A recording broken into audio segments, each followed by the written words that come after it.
PSC একটা ভিন্ন রকমের চিন্তা ভাবনা করছে, যেন লিখিত রেজাল্ট আরো দ্রুত দিতে পারে। এই জন্য লিখিতর যে খাতাগুলো সেগুলোর মার্কিং সিস্টেম পিএসসি চেঞ্জ করতে চাচ্ছে। তো সেগুলোর মার্কিং সিস্টেমের কারণে এখন যে প্রবলেমটা ফেস করবে সেটা হচ্ছে পিএসসি দুইটা কাজ করতে পারে। একটা হচ্ছে খাতার মধ্যে পেজ নির্দিষ্ট করে দিতে পারে,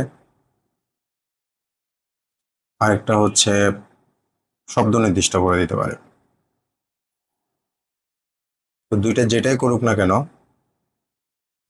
এটা একটু কঠিনই হবে তোমাদের জন্য,